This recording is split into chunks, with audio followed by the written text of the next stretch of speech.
Nou, ik ben Peter Kiewiet. Ik ben geboren in Buren. Ik ben gelukkig verhuisd naar Nes op Ameland.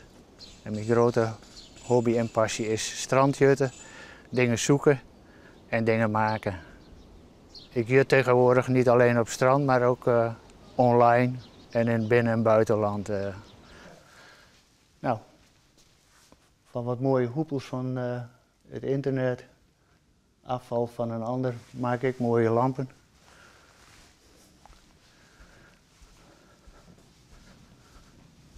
Mooie eiken tafel.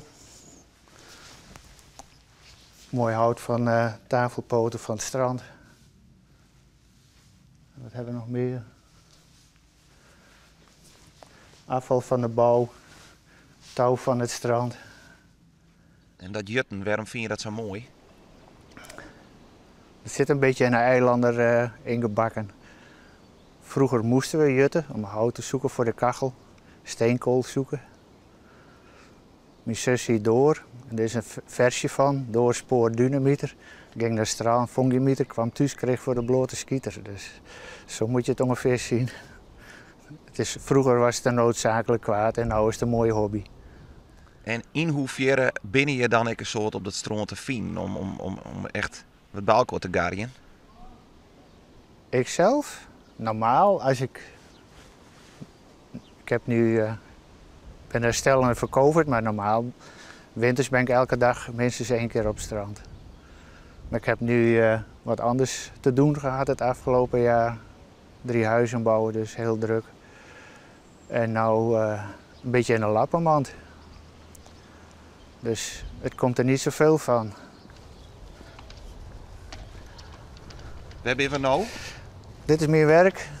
Hier is alles begonnen bijna 40 jaar geleden. Want wat sjuggen we hier, hè? Wat is dit voor onderneming? Dit is de Berkenhof appartementenverhuur. Vroeger ooit als hotel begonnen. En ja, dit hebben we de hele familie opgebouwd.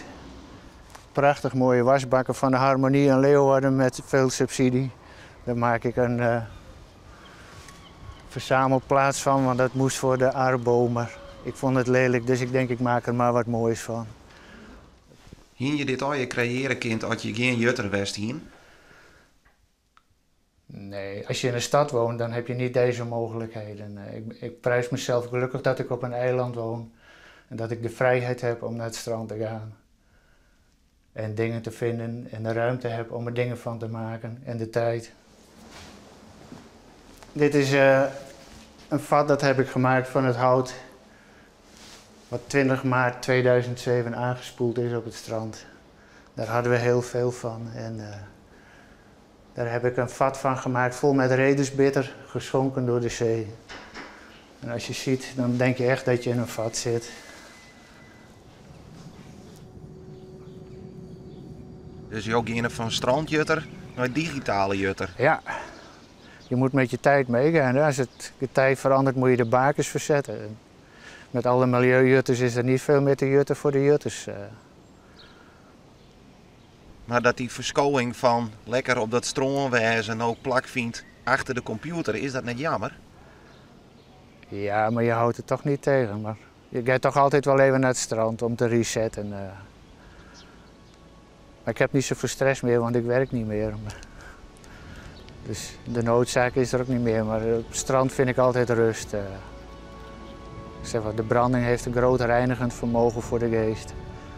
Daar word je lekker rustig van. Alleen op het strand, niemand om je heen.